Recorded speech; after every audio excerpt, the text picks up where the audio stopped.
You will not believe what happens to the girl at the end. Make sure to like and subscribe so we can continue writing stories like this one. I would love to hear your thoughts in the comments below. The Mourning Bride. The stagecoach lurched into Redemption Gulch, a dust-choked behemoth protesting every inch of the way.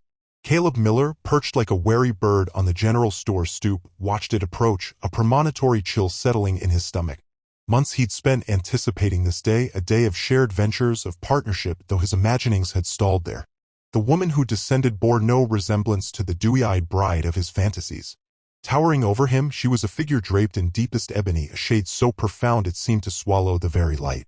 A broad-brimmed hat obscured her countenance, revealing only a sliver of pale skin. Even at a distance, the weight of her presence pressed down on the thoroughfare. "Miss Blackwood," he rasped, his voice swallowed by the stagecoach's groans. The woman turned, the motion deliberate, almost languid. Her eyes, the color of a thunderhead sky, held immeasurable depths. "I am she replied, her voice a resonant contralto that vibrated in Caleb's bones. No smile touched her lips, no anticipation flickered in her gaze, only a profound, unwavering sorrow. He swallowed hard, throat suddenly parched. "Welcome to Redemption Gulch," he managed, the words brittle and insufficient. With an awkward wave, he indicated the livery. "I can help with your belongings." A curt nod was her only response before she addressed the stage driver, a beefy man whose brow glistened with sweat. "The container," she commanded, her tone brooking no argument. "Handle it with care." "Container?" Caleb's brow furrowed, confusion giving way to disquiet. What kind of promised wife arrived with a container? He'd anticipated a trunk, a satchel overflowing with lace and dreams. Not this. The driver and his assistant grunted as they wrestled a weighty, obsidian-colored box from the stagecoach's underbelly. Devoid of ornamentation or inscription, it radiated an unsettling aura. Its polished surface reflected the sun in a dark, menacing gleam. A small crowd had materialized, drawn by the unusual spectacle. Murmurs spread through the onlookers, their faces a study in morbid fascination. Even the town's dogs seemed cowed, their barks replaced by plaintive whimpers. Caleb remained rooted to the spot, mind spinning. He watched as Sarah directed the men to gently place the box on a previously arranged handcart. Her movements were economical, revealing a strength at odds with her mournful aspect. Finally, he found his tongue. "Miss Blackwood," he began tentatively, I don't understand. What's inside?" Sarah turned, her expression an impenetrable mask. "That," she breathed, her voice barely audible, "is yesterday." Her gaze locked with his, probing. "And it demands a burial." A chill permeated Caleb, settling deep in his bones. He didn't grasp her meaning, but knew, with absolute certainty, that his life was about to be irrevocably altered. The onlookers respectfully parted as Sarah began pulling the handcart down Main Street, the ebony box a stark silhouette against the sun-baked earth. Caleb trailed behind, his feet heavy. He glanced back at the staring faces, a mixture of pity and macabre curiosity etched on their features. He wondered what they made of him, the unsuspecting rancher who'd seemingly ordered a wife and a funeral. He caught up as she halted before his modest ranch house, a humble dwelling that now seemed utterly inadequate. She turned, her gaze unwavering. "This is it?" she queried, her voice flat. Unable to speak, Caleb simply nodded. "Good," she stated. "Then let us begin." She indicated the box. "This must be interred before nightfall." And so Sarah Blackwood, the bride in mourning, began to offload the past onto Caleb Miller's doorstep. A funeral for the past. The box landed with a muffled thump that resonated up through Caleb's worn soles. Not quite the dimensions of a corpse, it was nonetheless sized to safeguard something treasured, something fragile. The wood, obsidian dark, possessed a polished sheen that caught what little light the dawn offered. "This," Sarah declared, her voice a resonant timbre that seemed to echo the hill's silent grandeur, "is a requiem for your former life." Caleb furrowed his brow, scratching at his unshaven jaw. "My past? What are you implying?" He'd anticipated a wife, albeit an unconventional one, not an enigmatic pronouncement coupled with what resembled a miniature sarcophagus. Sarah sank to one knee, her ebony gown swirling about her like spilled night. With measured grace, she unfastened the box's latch. The hinges offered a protesting groan, a lament that amplified the knot of unease tightening in Caleb's gut. Within, pillowed on time-worn velvet, lay stacks of documents, bound with twine and aged to parchment. "These," she stated, raising one of the packets, "represent your obligations." Caleb's breath caught. He recognized the crabbed script instantly, Snake-Eye Jed's ledger meticulously detailing every copper he owed the saloon keeper. Each bleary evening, every foolish wager, every shot down to quell the High Plains solitude, all present, grimly accounted for. A heat prickled at his neck. How had she unearthed this? Where he began, but Sarah cut him off. Inconsequential. Their existence is what matters. They loom above you, Caleb, like a carrion bird awaiting your downfall. She extended the bundle. Each one a shackle in the chain that binds you to that man. He reached for the papers, his hand trembling slightly. The aroma of stale liquor and desperation emanated from the ink. He leafed through them, a catalogue of his missteps glaring back at him. Years of labor, years of toil, all forfeit to a man who would bleed him dry without hesitation. I can't. He stammered, the words snagging in his throat. I can't settle these debts. Not in this moment. Perhaps never. Sarah's dark eyes held his, unwavering. Precisely. That's why we're interring them. Interring them? Caleb glanced at the box, then back at Sarah, his bafflement deepening. You mean conceal them? No, she replied, a subtle smile gracing her lips. I intend to incinerate them. Annihilate them. Obliterate them as though they'd never been. The weight of her words struck him like a physical blow. Torch Snake-Eye Jed's records? That bordered on the suicidal. Jed wouldn't suffer that affront quietly. He'd unleash his enforcers, and this time they wouldn't bother with civility. You're mad, he rasped, recoiling. He'll murder us. He might, Sarah conceded, her tone even. But he will certainly consume you should these obligations persist. Consider the situation, Caleb. He controls you. He controls the spread. He controls everything you've striven for. She shortened the space between them, her gaze relentless. This represents your chance at liberation, a chance at renewal, an unburdened existence. Caleb scrutinized the makeshift coffin, then Sarah. He perceived not just a woman, but a cataclysmic force, a maelstrom of change poised to engulf his monotonous, despairing existence. Fear wrestled with a nascent sensation he hadn't experienced in ages, hope, a reckless, fragile hope. He swallowed hard, the aftertaste of dust and remorse acrid on his tongue. And what motivates you in all this? He queried, his voice scarcely audible. Sarah's smile broadened, a stark contrast against her dark complexion. Partnership, she responded. Someone who appreciates the value of a fresh start. Someone who isn't cowed by risk. She raised the packet of IOUs anew, offering it towards him. Are you with me, Caleb? He surveyed the papers, the coffin, the woman standing before him, her eyes blazing with resolute purpose. He recalled his father, who had forged this ranch from bare earth, and the gradual erosion as he surrendered to despair, seeking solace in Snake-Eye Jed's establishment. He recalled the relentless labor, the solitude, the crippling burden of debt. And then his gaze returned to Sarah, and he recognized not just a bride, but a lifeline. He reached out and grasped the IOUs. The paper felt coarse and brittle in his grasp, like the desiccated remnants of his past.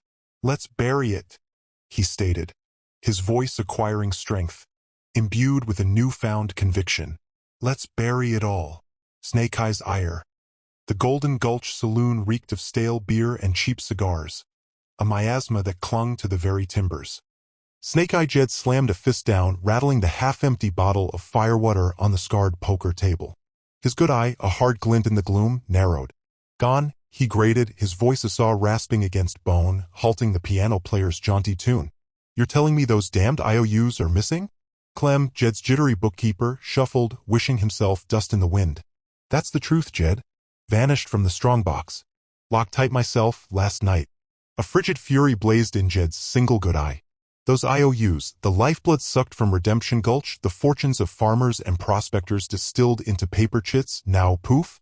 He raked a grime-caked hand through his hair, sending a shower of dandruff raining down like a miniature, unwelcome snowstorm. Someone plucked them, he rumbled, more to the grimy air than to Clem. Someone with knowledge. He spat a dark stream into the brass spittoon. Find them. Find the thief and bring them to me. Breathing.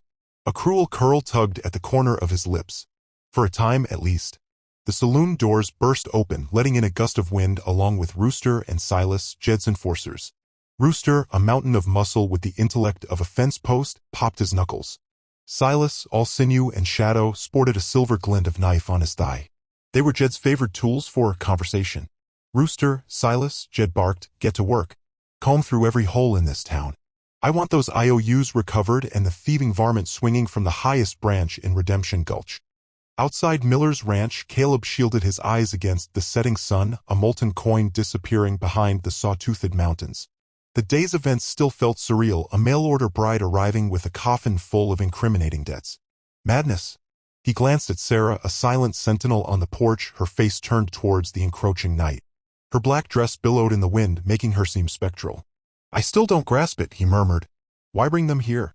Sarah turned, her eyes, usually deep pools of shadow, now catching the last rays of the dying sun. "They were your burdens, Caleb.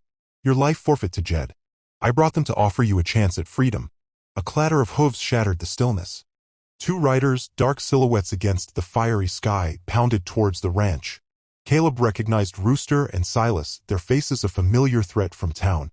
"Trouble calls," he sighed, his hand instinctively reaching for the Winchester leaning against the porch post. Sarah laid a hand on his arm, a restraining touch. "No, that will only inflame things. They hunt for something. Let them search." Rooster and Silas hauled their horses to a halt, raising a cloud of dust around the porch. Rooster, his face flushed and sweaty, swung down first, his boots hitting the wood with a resounding thud. Miller, he grunted, his gaze raking over them. "We're looking for something. Something misplaced." Silas dismounted with a cat-like grace, his hand hovering near the knife. "Jed wants those IOUs, Miller. And he wants them pronto." A chill snaked down Caleb's spine. Jed wouldn't relent. He looked at Sarah, questioning in his eyes. Her gaze met his, unreadable. The stakes had shifted. This was no longer a matter of escaping a past, it was a fight for breath itself. The farrier's secret. Caleb swore the mare, Bess, knew Sarah was watching. Bess, usually skittish around strangers, stood perfectly still as Sarah observed him coaxing a stone from her hoof. The woman's face was unreadable, a mask of shadowed sorrow and something else. Appraisal? He tried to ignore her, concentrating on the delicate task. The rasp of the file against Bess's hoof was the only sound besides the wind whistling through the cottonwoods. He glanced up. Sarah hadn't moved. The large, dark box sat at her feet like a silent sentinel. A morbid wedding present, he thought grimly. He finished with Bess, patting her flank. "There you go, girl. Good as new." He straightened, wiping sweat from his brow. "You have a way with horses, Mr. Miller." Sarah's voice was low, almost a murmur. Caleb shrugged. "Gotta. Ranch wouldn't run without em. More than just a rancher's necessity, I think. There's an understanding. A skill." She paused, and her dark eyes seemed to bore into him. "A farrier's skill." Caleb froze. How could she possibly know? He kept it secret for years, ever since leaving his apprenticeship in St. Louis. Too many bad memories. Too much heartbreak. He'd buried the part of himself deep. I don't know what you mean, ma'am." Sarah raised a skeptical eyebrow. "Don't play coy, Mr. Miller. I saw the way you shaped that shoe. The delicate curve, the precise fit. That wasn't the work of a simple rancher shoeing his own stock. That was artistry." She took a step closer, the scent of lavender and dust clinging to her. "Jedediah Stone's prize stallion, Lucifer, has thrown a shoe. He's lamed himself badly. Stone's offering a fortune to anyone who can fix it." Caleb swallowed hard.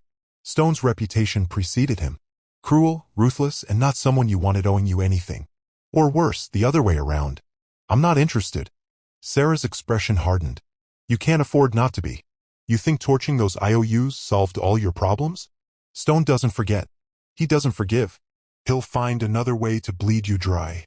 This is your chance to get ahead of him. To earn enough to finally be free." "Free?" Caleb scoffed. "There's no such thing as free, Mrs. Blackwood. Just different kinds of chains. Perhaps. But some chains are heavier than others. And some hold you tighter." She gestured towards the horizon, where the sun was beginning to dip below the jagged peaks. "You're good, Caleb. Damn good. Stone knows it, too. That's why he's been asking around. Discreetly, of course. But he's been asking." The silence stretched, thick and heavy. Caleb could almost feel Stone's shadow looming over him. He thought of the years of hard work, the endless debts, the gnawing fear of losing everything. He looked at Sarah, her face etched with a weariness that mirrored his own. "What's in it for you?" Caleb asked, suspicion lacing his voice. "Survival," Sarah said simply. "If Stone comes after you, he comes after me. We're tied together now, whether we like it or not. This is a partnership of necessity, Mr. Miller. Nothing more." She opened the dark box. It wasn't filled with keepsakes as he'd expected. Inside, nestled in velvet, were his old farrier's tools, the hammers, the tongs, the rasps, each polished and gleaming. He hadn't seen them in years. Where had she gotten them? He ran a callous thumb over the worn handle of his favorite hammer. A wave of memories washed over him. The heat of the forge, the rhythmic clang of metal, the satisfaction of creating something beautiful and functional. "I'll do it," he said, his voice hoarse, "but on my terms. And if stone tries anything at all, we disappear. Together." He looked Sarah directly in the eye. "Do we have an understanding, Mrs. Blackwood?" A faint, almost imperceptible smile touched her lips. "We understand each other perfectly, Mr. Miller. Forging a future." The anvil's ring reverberated through the valley, a lonely song against the backdrop of stoic hills. Stripped to the waist, sweat plastering dark curls to his forehead, Caleb hammered, coaxing the stubborn iron into shape. Each strike sent a shower of sparks spiraling skyward like miniature suns, briefly illuminating the shadowed interior of the forge. The reek of singed coal mingled with the metallic tang of heated steel, filling his nostrils. He hadn't wielded a hammer in earnest since his father's passing. The ranch, until now, had offered a more stable, less demanding existence. But drought had rendered their pastures barren and thirsty. Survival demanded water, and water demanded a working pump. Sarah occupied the doorway of his makeshift office in the barn. Seated at a crude table, a ledger lay open, but her gaze continuously swept the horizon. Though travel-stained, her dark dress retained a threadbare dignity. The enigmatic box tucked beneath the table hummed with a quiet, latent power. "Company," she announced, her tone even. "2 riders." Approaching from the West Ridge, Caleb grunted, setting aside the hammer. He swiped at the perspiration on his brow, leaving a streak of grime. "Jed's lackeys?" "Most likely." Her clipped reply offered no further information, her attention unwavering. "Keep working. Let them see a blacksmith, nothing more." He hefted the hammer once more, the familiar way to comfort against the growing unease. The rhythmic clang returned, a defiant pulse against the encroaching silence. Feeding the firebox, he coaxed the flames higher. The old skills lay dormant, not lost, etched into the very fabric of his being. Today, a pump shaft. Tomorrow, maybe, a future. Sarah moved with a feline grace that belied her tall frame.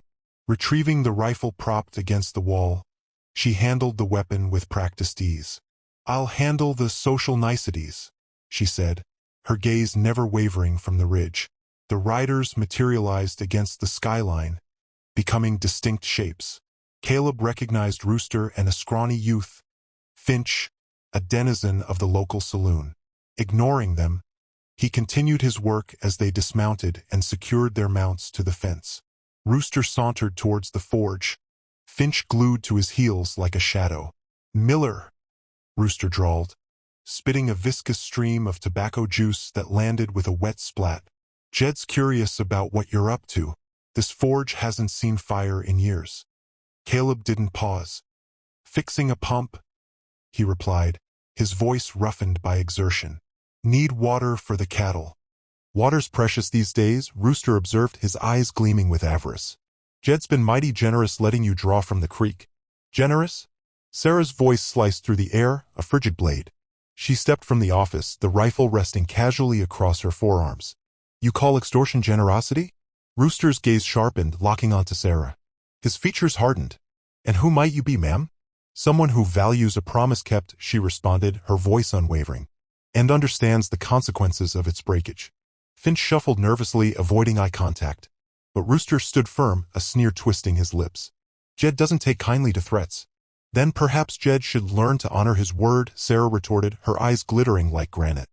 The air thickened with tension, heavy and stifling. Caleb felt it, a tangible pressure. He persisted with the hammering, the metallic strikes a frantic counterpoint to the rising apprehension. Trouble brewed in the air, as pungent and bitter as the forge's acrid smoke. He hoped he could forge something strong enough to weather the storm. He glanced at Sarah and knew, with a certainty that resonated through his very core, that he wouldn't be facing whatever came next alone. Doc Hemlock's brew. The chestnut stallion, Comet, lay still amidst the scattered straw, a shadow of his usual vibrant self. Caleb, his face etched with worry, wrung his hands.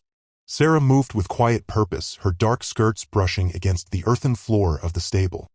Each shallow breath Comet drew rattled in his chest, his once clear eyes now dull with anguish. He's consumed by fever, Caleb lamented, despair heavy in his voice. Hemlock says it's lung fever, a death sentence. Ignoring Caleb's anxiety, Sarah knelt, her touch gentle as she assessed the heat emanating from Comet's flank. The air, thick with the scents of hay and animal, grew heavier with the miasma of sickness. Not necessarily, she murmured, barely audible. From the depths of her ample skirts, she produced a small, time-worn leather pouch. Caleb stared, bewilderment creasing his brow. What's that? Some kind of folk remedy. Sarah paid him no mind, carefully extracting a pinch of dried leaves, crushing them between her fingers. A brisk, clarifying aroma of eucalyptus sliced through the barn's mustiness. Eucalyptus and willow bark, she explained, for bringing down the fever, soothing the inflammation. And horehound to help him breathe easier. Dr. Hemlock, a gaunt figure perpetually squinting against some unseen glare, entered the stable leaning on a twisted cane. The faint odor of whiskey and aged tobacco clung to him like a second skin. Now, Mrs. Blackwood, he rasped, his voice like dry leaves skittering across stone, don't go filling the boy's head with such nonsense. That animal's fading. No amount of weeds can alter that. Sarah straightened, her gaze unwavering. With respect, doctor, I've nursed creatures back from fates far grimmer than this. She turned to Caleb. Do you have a mortar and pestle? And clean water? Torn between the doctor's bleak diagnosis and the glimmer of hope Sarah offered, Caleb stammered, yes, in the kitchen. He hurried away, glancing nervously between Sarah and the prone stallion. Hemlock shuffled closer, his eyes narrowed to slits. Where did you learn such knowledge? He pressed, suspicion coloring his tone. It's been passed down, Sarah replied, avoiding his gaze as she ground the herbs into a coarse powder. Like any other craft. Caleb returned with the requested items. Sarah combined the herbal powder with water, forming a thick, pungent poultice. With surprising resolve, she gently pried open Comet's mouth and applied the mixture to his tongue. Days blurred into a relentless cycle of care. Sarah brewed teas, applied compresses, whispering soothing words to the suffering creature. Caleb, initially doubtful, watched with mounting astonishment as Comet's condition slowly turned. The fever receded, his breathing eased, and a flicker of light returned to his eyes. A week later, Comet wasn't merely alive, he was flourishing. He thundered across the corral, his chestnut coat gleaming in the sun, a living testament to Sarah's skill. Jedediah Stroud, a man whose very presence seemed to darken the sky, arrived at the ranch. A hulking figure with a face perpetually set in a scowl, he announced, heard tell you brought my Comet back from the dead, his voice like stones grinding together. Didn't believe it. That horse was a goner. He pinned Sarah with a hard stare. Hemlock confirmed it. Said it was your unconventional methods. Sarah met his gaze unflinchingly. I used what I knew. Stroud grunted, then retrieved a weighty pouch from his belt. This is for you. $500. Comet's my prize stallion. Worth more, but it's all I'm willing to part with right now. And, he added, his eyes lingering on her, I expect you to remain here, Mrs. Blackwood. A woman of your caliber is a considerable asset. Caleb's jaw dropped at the sum. Enough to escape, to reinvent their lives far from this place. Sarah accepted the pouch, her expression inscrutable. Thank you, Mr. Stroud. As Stroud rode off, Caleb turned to Sarah, his face a mixture of gratitude and trepidation. $500. We can leave. We can finally be free. Sarah clutched the pouch tightly in her hand, feeling Jed's lingering gaze on her back. Not yet, Caleb, she murmured. Not yet. The weight of the money felt heavy, not just in her grasp, but on her spirit. They were no longer shadows, and the notice was a danger all its own. Barnyard brawl. The familiar barnyard reek, usually a grounding aroma, now choked Caleb like a grave cloth. Heaving the saddle onto the mare's back, his palms were slick with dread. Sarah, a statue etched in sorrow, stood sentinel at the barn door, clutching the weighty, dark box. Ready as we'll ever be? He rasped, his voice catching. She offered a tight nod, eyes fixed on the horizon's edge. They're coming. He knew Jed's tenacity, like a persistent fever, wouldn't allow him to relent. The ambush had been a blind spot, obscured by Caleb's own romantic delusions. A fool he'd been, indeed. The scrape of boots on the packed earth made Caleb spin around, nearly losing his footing on a stray hay bale. Jed, flanked by two thugs, blocked the rear exit, a greasy grin plastered across his face. Well, now, Jed drawled, menace dripping from every syllable. Trying to sneak away, Miller? With what ain't yours? It's settled, Jed, Caleb retorted, striving for composure. He shifted closer to Sarah, a protective surge coursing through him. Those debts are cleared. Voided. Jed's chuckle was a dry, grating rasp. Voided, huh? A charming tale, Caleb. But conveniently forgets the saloons take you pocketed. We ain't fools. The brute, a scarred behemoth, advanced, popping his knuckles, a crude overture to violence. Just the cash, Miller. And the woman. Jed's got plans for her. Caleb's stomach plunged. He flickered a glance at Sarah. Her face remained an unreadable mask, but the box was clutched tighter. She wouldn't surrender easily. And neither would he. Get off my property, Jed, Caleb growled, his voice hardening with conviction. You're trespassing. The smile vanished from Jed's face, replaced by a cold fury. You've made a grave error, Caleb. He jerked his head at his men. Take them down. The scarred man lunged, his hand reaching for Sarah. Reacting on instinct, Caleb seized a pitchfork. He swung it with desperate force, connecting with the man's chest. The thug gasped, stumbling backward, momentarily winded. The second man, lithe and quick, brandished a knife, slashing at Caleb, who barely parried the blow with the pitchfork's shaft. The blade skittered across the floor. Jed produced a revolver. Enough, he barked. The money, Caleb. Now. Or the woman eats lead. He leveled the gun at Sarah. Caleb froze, his pulse a frantic drum against his ribs. He met Sarah's gaze, ignited with a strange, frigid intensity. Caleb, now, she hissed, her voice a thread of steel.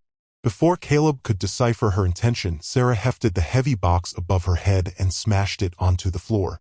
The wood exploded, splintering into shards. Not cash, but rocks spilled out. She gambled on speed over wealth. The crash reverberated through the barn.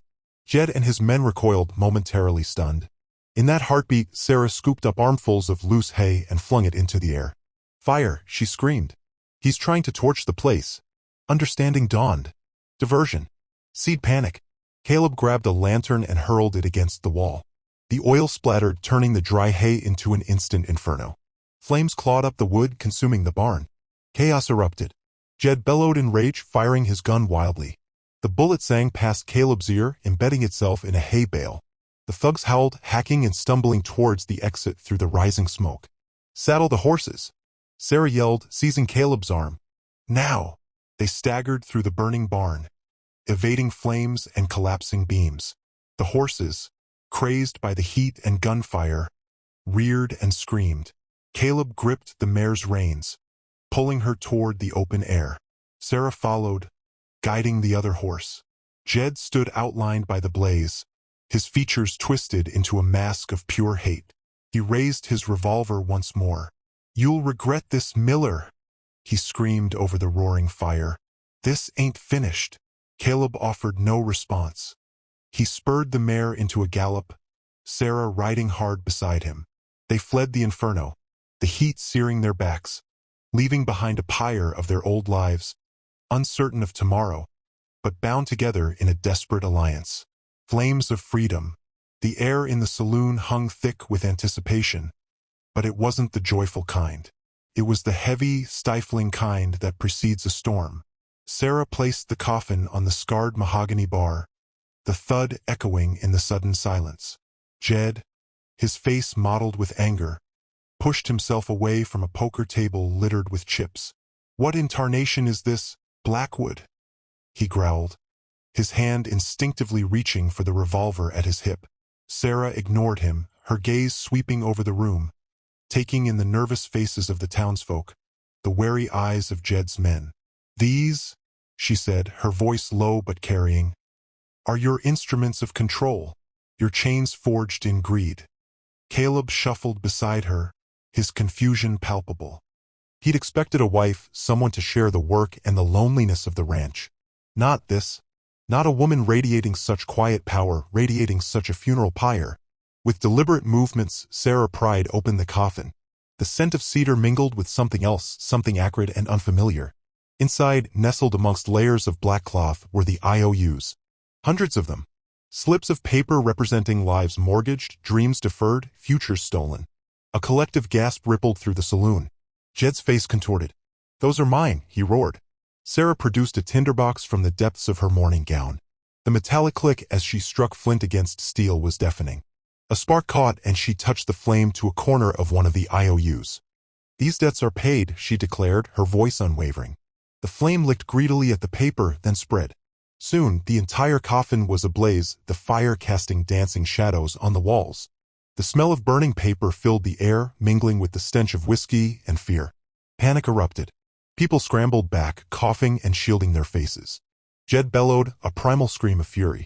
His men surged forward, guns drawn. "Now, Caleb!" Sarah shouted, grabbing his arm. He didn't hesitate. He trusted the urgency in her voice, the fire in her eyes. He followed her out the back door, into the cool night air. Their horses were waiting, saddled and ready, tethered to the hitching post. Sarah swung onto her mare with practiced ease, her black skirts billowing around her. Caleb fumbled for a moment, then mounted his own steed, his heart pounding in his chest. They rode hard, the horses' hooves pounding against the dusty ground, the flames from the saloon casting a hellish glow behind them. The sounds of shouts and gunfire faded into the distance. They rode in silence for what felt like hours until the flames were just a distant flicker on the horizon. Caleb finally dared to speak. What was all that, Sarah?" She didn't answer immediately, her gaze fixed on the road ahead. "Freedom, Caleb," she said finally, her voice raspy. That was the price of freedom. Back in the smoldering ruins of the saloon, Jed stood amidst the chaos, his face a mask of fury. The fire was dying down, but the inferno in his eyes burned brighter than ever. He surveyed the scene, his gaze settling on the hoofprints leading out of town. "Get the horses," he roared, his voice hoarse. "They won't get away with this. I'll hunt them to the ends of the earth." He mounted his own stallion, a magnificent black beast, and spurred it forward. The hunt was on. The flames of freedom had been ignited, but they had also sparked a deadly pursuit. Jed would not rest until Sarah Blackwood and the rancher who aided her were brought to justice. Or worse. Redemption's dawn. The wind keened a mournful song as they rode, Sarah guiding Caleb deeper into the labyrinthine canyons embracing Redemption Gulch. He placed his faith in her instincts, the keen assessment in her eyes, the resolute line of her mouth. Jed would be incandescent with rage, a serpent stripped of its venom. At last, she halted, dismounting beside a rock face indistinguishable from its brethren. "Help me with this," she murmured, urgency lacing her tone. Together, they levered a sandstone slab aside, exposing a tight aperture. It reeked of loam and something else, a metallic tang. The cave within was cramped, scarcely accommodating 2 horses and themselves. Yet in the wavering glow of Sarah's lantern, Caleb discerned her secret cache, not glittering riches, but sustenance. Rations and water sufficient for weeks. And neatly arrayed in a corner, rifles and ammunition. "My fallback," Sarah explained, her gaze locking with his. "Should matters turn dire." Caleb's throat constricted. He was a cattleman, not a hired gun. But witnessing the steely resolve in Sarah's expression, he grasped that flight wasn't their only recourse. "How about we offer Jed a lasting memory?" Their plan blossomed in the chill silence of the hollow. Caleb understood horses intimately. He'd lived among them his entire life. He recognized the telltale signs of a foul disposition, a strained tendon, a tender soul. He also possessed the know-how to subtly exacerbate such ailments. Under the shroud of night, he stole back towards Redemption Gulch. The livery stood empty, save for the nervous shuffling of hooves. Systematically, he visited Jed's prized stock, a whispered word here, a carefully positioned shard of gravel there, guaranteeing their unsuitability for riding come morning. Back in the cave, dawn painted the canyon walls with strokes of rose and amber. Sarah was already up, meticulously cleaning her rifle. "Ready?" she inquired. He nodded, his gut twisting. He wasn't truly prepared, not yet. But he couldn't abandon her to face Jed's wrath alone. They rode back into Redemption Gulch as the sun ascended. The town felt unnervingly still. Ominously so. Jed awaited them, perched on the saloon's porch, ringed by his cohort. "Thought you could outrun me, did you, Sarah?" Jed's voice was a low growl. Sarah stood tall. "I'm through running, Jed. And so are you." Caleb watched, his pulse hammering, as Jed gestured his men forward. But suddenly a disturbance erupted from the livery. Curses and enraged cries filled the air. Jed's men swiveled, bewilderment etched on their features. "What in blazes?" Jed spluttered, just as one of his men sprinted towards them, his face flushed with outrage. "The horses, Jed. They're all hobbling. Unrideable." The pandemonium was their chance. Sarah kicked her mount into a gallop, unleashing a shot that sent Jed tumbling. Caleb followed close behind, his own rifle raised, guarding Sarah as she dismounted and stalked towards Jed. "It's over, Jed," Sarah declared, her voice like tempered steel. You're done. Jed, scrambling to his feet, surveyed his confounded men, his crippled horses, and the unwavering conviction in Sarah's eyes. The defiance ebbed from him. He recognized defeat. They left him there, choking on dust, his dominion collapsing around him. The remaining townspeople watched in stunned silence as Caleb and Sarah departed Redemption Gulch, leaving behind the debts, the dread, and the ghosts of the past. As they surmounted the ridge overlooking the town, the sun sank below the horizon, igniting the sky in a fierce tapestry of orange and violet. Caleb turned to Sarah. Her face, usually so shielded, was softened by the evening's luminescence. A subtle smile touched her lips. He couldn't foresee the future. He didn't know if they could truly outdistance the past. But as they journeyed west into the fading light, he knew one thing with certainty: he wasn't solitary anymore. And for the first time in what felt like forever, he discerned a spark of hope.